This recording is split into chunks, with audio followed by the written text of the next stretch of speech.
I've got a problem. In just a few days, I'm heading to a huge car festival, and I still have almost nothing to sell.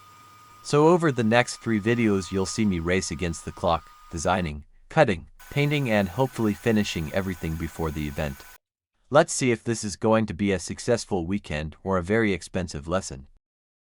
Everything starts inside RDWorks. A few clicks here, a few measurements there, and suddenly it looks like I know exactly what I'm doing.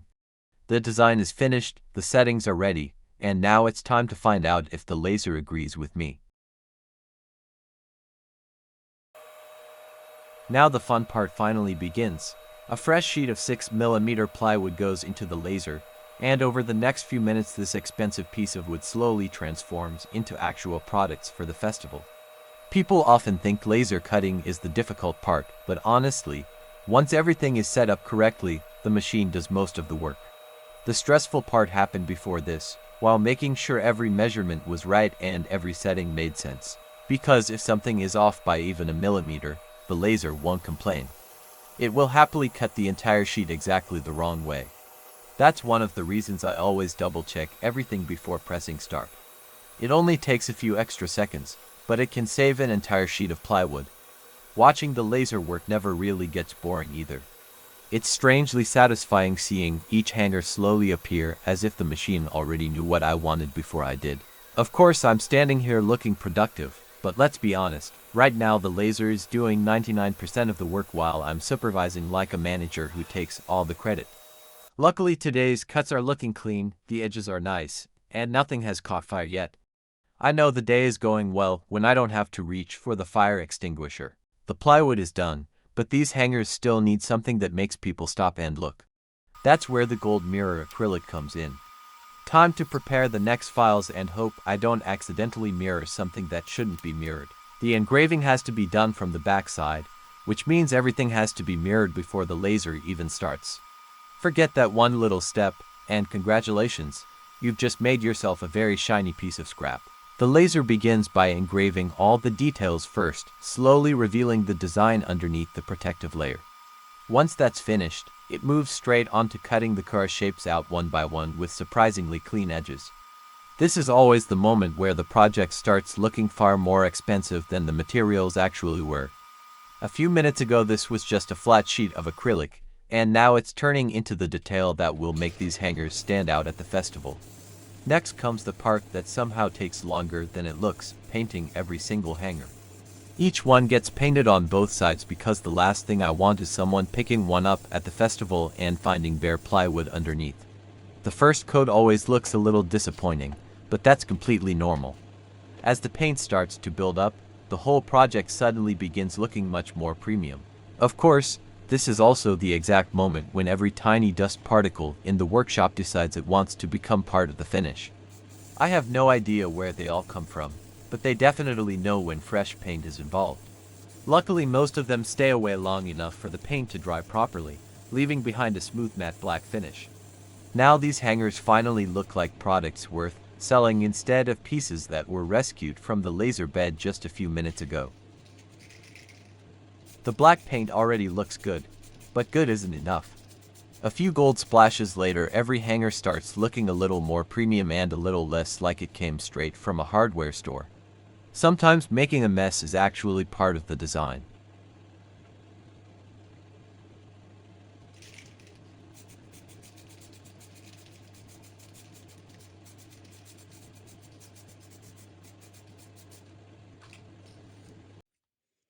Now comes the part where all the separate pieces finally become actual products.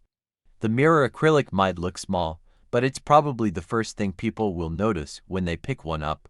Every piece has to be lined up carefully because once the glue grabs, there aren't many second chances.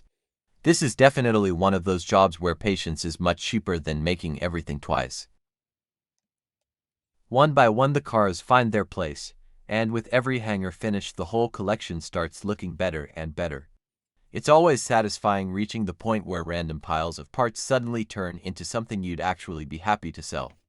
At this stage I can finally stop imagining what the finished product will look like because it's sitting right in front of me. And that's a good feeling, especially when there's still an entire festival to prepare for and this is only part one.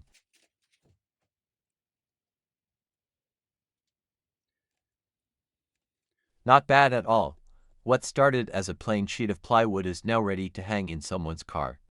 I have to admit, I'm really happy with how these turned out. Hopefully visitors at the festival will think the same. One product is finished, but this is only the beginning. There's still plenty more to build before opening day, and the workshop isn't getting a day off anytime soon. Now it's time to make something that looks almost invisible at first. A clear sheet of acrylic goes into the laser looking like absolutely nothing special. Then the engraving starts, and little by little the design begins appearing inside the material. It's one of those processes that never gets boring, no matter how many times I watch it. The finished engraving almost seems to glow even before the LEDs are installed. Now for the batteries. Why do these tiny things always manage to point in different directions? It's almost like the engineers got together and said, let's confuse everyone forever.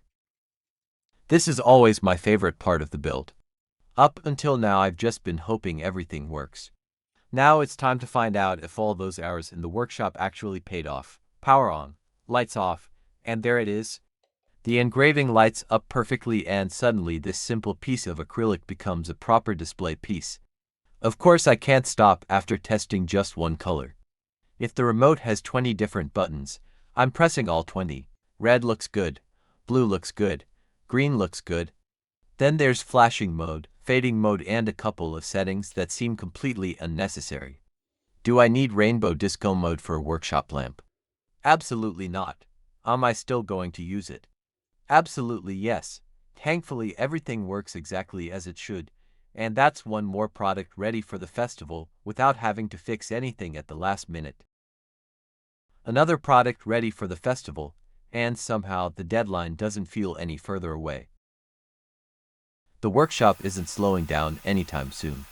This was only the first batch of products, and there's still a long way to go before the festival. In part 2 I'll be making even more custom items, including engraved chopping boards and a few projects that need a lot more time and attention. There will be more laser cutting, more engraving and probably a few unexpected problems along the way. Because let's be honest, no project this big has ever gone exactly according to plan. The goal is simple: fill the festival stand with products people actually want to take home. So if you want to see whether I finish everything before the gates open, make sure you don't miss part 2 because we're only just getting started. If you enjoyed this build, I'd really appreciate your support. Subscribe to the channel because part 2 is already on the way, and there's still a lot left to make before festival day.